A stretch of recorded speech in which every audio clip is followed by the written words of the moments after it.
सबसे पहली बात, हमारी कमजोरी क्या है? हम परेशान हो जाते हैं। संसार में देखो तो परेशान, परमार्थ की तरफ देखो तो हम परेशान हो, ये हमारा आदत स्वभाव बन गया परेशान होना। थोड़ा सा धैर्यवान बनो, गंभीर बनो। कोई भारी से भारी विपत्ति में परेशानी स्वीकार करके विपत्ति से थोड़ी निकला है। सुलझो, ठीक है, विपत्ति है, समस्या है, इसका समाधान होगा।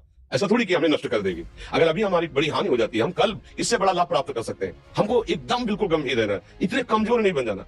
अब वो गए तो क्या होगा, अब वो वस्तु गई तो क्या, पद गया तो क्या होगा। प्रयास किया था, ये पद मिला था, इससे बड़ा पद प्राप्त करूंगा, मैं इससे बड़ा महान बनूंगा। ठीक है, एक बार गिर गया, गलती हो गई, दंड भोगूंगा, फिर इससे ज्यादा संयम में रहूंगा। बिल्कुल, मतलब एकदम फ्रेश दिमाग रखना चाहिए। और अपने लोग क्या है, जरा सी बात में एकदम कचड़ा कर लेते हैं, एकदम कमजोर हो जाते हैं। ये बिल्कुल ठीक नहीं है। हम जीवन भर की यात्रा की बात कह रहे हैं, भारी से भारी कष्ट में भी मुस्कुराना, तो हमें बल मिला है, हमें भगवान की कृपा का दर्शन हुआ है, हमें उनका दुलार दिखाई दिया है। अगर ऐसे तो भाग जाते, फिर परमार्थ में थोड़ी चलना होता है। आज जो आप सुन करके लाभ लेने की चेष्टा कर रहे हो ना, ये केवल प्रवचन नहीं है, ये जीवन है। अगर ये जिए ना होते ना, तो ये इसका प्रभाव नहीं पड़ता, फिर वाणी का प्रभाव नहीं पड़ता। हम इसीलिए कहते हैं, जैसे आप लोग एकदम परेशान हो जाते हैं, तो बोलो क्या हमसे ज्यादा परेशानी होगी? दोनों किडनी खराब, दवाई लाने के लिए पैसे नहीं, पानी रखा है हम उठ के पी नहीं सकते, भीषण शरीर में कष्ट, भीषण बुखार, क्योंकि किडनी फेल, जरा में बुखार, खाने को क्या, रोटी मांग के लाओ। अगर वहां सब्जी मिलती तो लाल मिर्च ऐसी पड़ के मिलती थी कि पा नहीं सकते थे। आप सोचो, पानी लाना है तो मुझे लाना है, पीना है तो मुझे पीना है। अगर मैं हारता तो कहां पहुंच जाता, क्या स्थिति होती? नहीं, मरना है। और कदम पीछे कोई दिन ऐसा नहीं जिस दिन सेवा न की हो, जिस दिन सेवा में ना गए हो। गुरु जी की सेवा में जाना है, पहले अपने को स्वस्थ साबित करना है। सेवा नहीं लेंगे, तुम बीमार हो, तुम कष्ट में वैसे। उनकी दृष्टि परेशान थी, उनकी सेवा की, आके लेट गए। फिर हिम्मत की, अपनी श्री जी की सेवा की, मधुकरी नहीं गए, 3-3, 4-4 दिन भोजन नहीं गए, पर सेवा नहीं छोड़ा, दिनचर्या नहीं छोड़ी। और उसका प्रधान कारण संयम, ब्रह्मचर्य, भगवत आश्रय, नाम जप, कभी हारने नहीं दिया। अभी भी थोड़ी देर बाद डायलिसिस होगा, हारने, आपको हारे हुए नजर आ रहे हैं। शरीर में पीड़ा है, किडनी फेल है, ऐसा थोड़ा स्वस्थ बैठे, पीड़ा है, बार बार प्यास लगती है, थोड़ा थोड़ा पानी मिलता है, हल, लेकिन हम आनंदित हैं, हम प्रसन्न हैं। हम लड़ाई में हारे नहीं हैं, ना हारेंगे, हम जीत चुके हैं।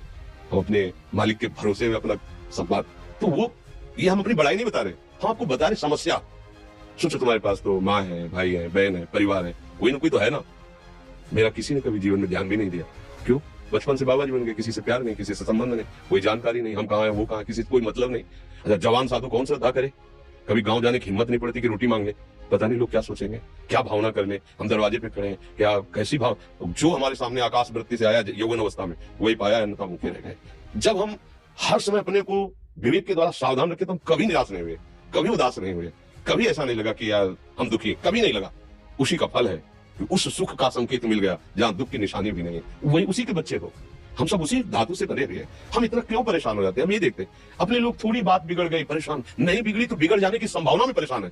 आज सुख है, लेकिन कल सुख छिन जाएगा, तो हम आज के सुख में सुखी ना होकर कल के दुख की आने की संभावना में भयभीत हो, तब क्या हमारी सोच रह गई?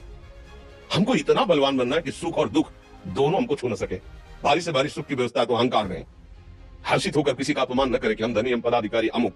भारी से भारी दुख आया तो हमें किसी के सहयोग की जरूरत नहीं, हम फिर अपने कदम बढ़ाएंगे, हम फिर जुड़ी हुई अपनी भावनाओं को सजाएंगे। मस्त जीवन, एकदम तुम अविनाशी के बच्चे हो। शेर का बच्चा भेड़ों के बीच में फंसकर म्यों म्यों बोल रहा है, बस अगर दहाड़ना सीख जाए तो कोई भी उसे प्राप्त नहीं कर सकता। ऐसे भगवद अंश, तू प्रपंच में फंसकर अपने को इतना दीन क्यों देख रहा है? तू ऐसा है कि भगवान के दिव्यास्त्र में भी ताकत नहीं तेरे को मार सके। तू अविनाशी का अविनाशी बच्चा है, विनाशी भोगों को, विनाशी शरीर को मैं मान के इतना भयभीत, इतना दुख, ठीक नहीं। ये सबके लिए, केवल एक के लिए नहीं, आप समझो।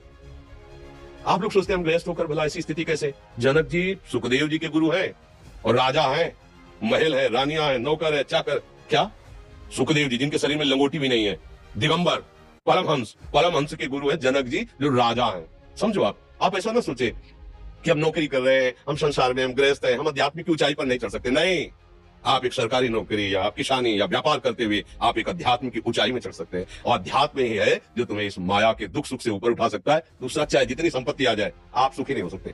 सब देख लो, आप खुल के देख लो, अध्यात्म ही है जो तुम्हें हर कष्ट सहकर मुस्कुराकर जीने का रास्ता बता देगा कि आप आनंदित हो जाओगे, कुछ नहीं बिगड़ा। अध्यात्म है तो कुछ नहीं बिगड़ा, अध्यात्म नहीं है तो कुछ नहीं बना, कुछ हाथ नहीं लगने वाला।